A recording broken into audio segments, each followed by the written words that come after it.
So I get it from a leadership perspective when you have rank, which you do a very good job of delineating between a leader and rank. Help people understand how if you don't have rank, how you could still be a leader for change in an environment that needs change. So as you said, leadership has nothing to do with rank, right? Leadership is a responsibility. As you gain rank, you may have more responsibility over the lives of more people, but it doesn't change the nature of leadership. I know many, many people who sit at the highest levels of organizations who are not leaders. They have authority, and we do as they tell us because they have authority over us, but we wouldn't follow them. And yet I know many people who've made a choice, who have no rank, but they've made a choice to look after the person to the left of them and look after the person to the right of them. And we would follow them anywhere. And that's what leadership it is. It's the responsibility to take care of the people around us, the people with whom we work. And leadership is a practice like any other. It is a skill that can be learned. And that means it requires practice. You don't just suddenly get a promotion, you're now in a management position and you're a leader, right? That's not how it works. If only, right? If only, I know. The reality is we have to learn it and we have to practice it and we have to get good at it, which is what the junior ranks are for.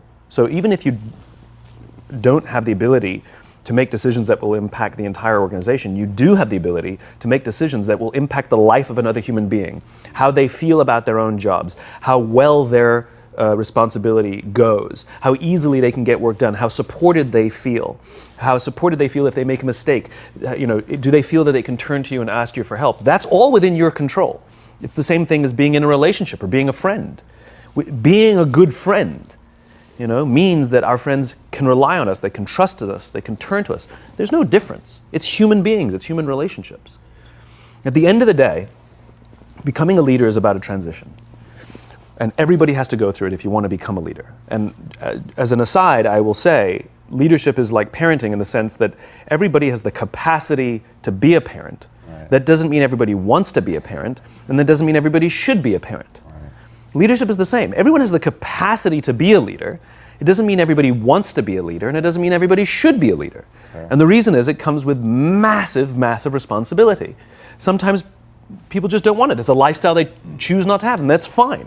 That's absolutely fine. But if someone chooses that is a lifestyle they would like to have, they would like to become a leader, then they have to acknowledge that they will or need to go through a transition. When we're very, very junior, the only thing we have to do is be good at our jobs. That's it, right? Some people go get advanced degrees in how to do their jobs, engineers or accountants. And if you're good at your job, they'll promote you. And eventually you'll get promoted to a position where you're now responsible for the people who do the job you used to do, but nobody teaches us how to do that. And we just expect them to be good at leadership, right? It's as if we put somebody in front of a machine and demanded results, but never showed them how to use the machine. Yeah. And so the reason we get managers, the reason we get micromanagers, the reason we get bad leaders is because nobody showed them how to do the job of leadership, for one. And two, they can't help themselves. Of course they're going to tell you to do it their way because they actually do know how to do it better than you, because that's what got them the promotion in the first place. Right. And the transition we have to make is that we are no longer responsible for the job. As I said before, we now become responsible for the people who are responsible for the job, right? There's not a manager around who's responsible for the results. We're responsible for the people who are responsible for the results. I love talking to CEOs, and I'm like, what's your priority? They say, my priority is my customer. I'm like, you haven't talked to a customer in 10 years. You have no impact on a customer at all. Right. What you can do is screw with someone's life who will then impact your customer, or support someone who will then impact your customer. That's such right? powerful. Leaders are responsible for the people, who are responsible for the people, who are responsible for the people, who are responsible for the customer. Get that chain right. That is the chain of command. Get that chain right.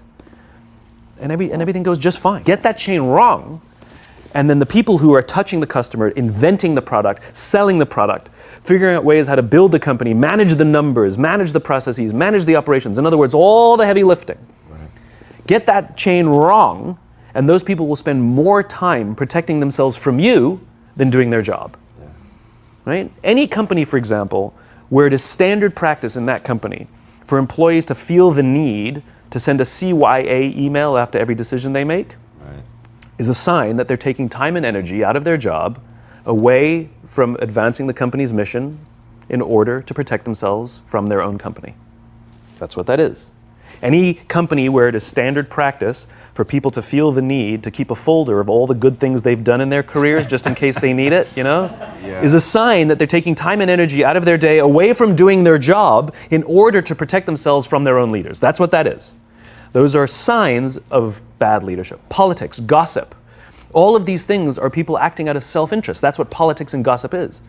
Right? In well-led organizations, you tend to find very little politics and very little gossip because we're not competing at that level. We're now working together to compete at a much higher level. I'll tell you one quick story. It's a true story that captures it just so perfectly. I was staying at the Four Seasons in Las Vegas, which is a wonderful hotel. And the service there is really great. The reason it's such a great hotel is because of the people who work there. And I had an experience with a young man by the name of Noah. And Noah's a barista in the coffee shop that they have just there in the lobby. And I was buying a cup of coffee, and Noah was charming and funny and engaging. And I think I gave 100% tip. I think my $5 coffee, I think I gave a $5 tip. I mean, this guy was great. I loved talking to him. He was a joy. And I asked him, do you like your job? He said to me, I love my job, without skipping a beat. Wow. And I asked, what is it that the Four Seasons is doing that you love your job so much? He says, without skipping a beat, he says, throughout the day, managers will walk past and ask how I'm doing and if there's anything that I need. He said, not just my manager, any manager. Wow. He says, I feel supported here. He says, quote, I can be myself, right? Then, it's magic. And then he says to me, I also work at Caesar's Palace.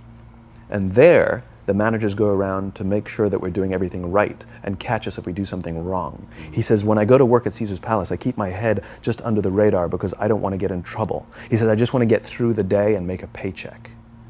Right? Wow. Same person. Right. The experience that I have at the Four Seasons will be diametrically opposite to the experience that I have at Caesar's Palace, not because of Noah, but because of Noah's leadership. Right. And the joke is, if I were to go talk to the managers over at Caesar's Palace and say, it's you, they'll say, but you don't understand, we cannot get good work out of our people. Look, no matter how hard we try and how hard we push them, they just don't, so we either have to replace them or push them harder. No. We respond to the environments we're in. Get the environment right, you get the right behavior. Get the environment wrong, you get the wrong behavior. If that is what is happening, it is because of leadership, not because of the people.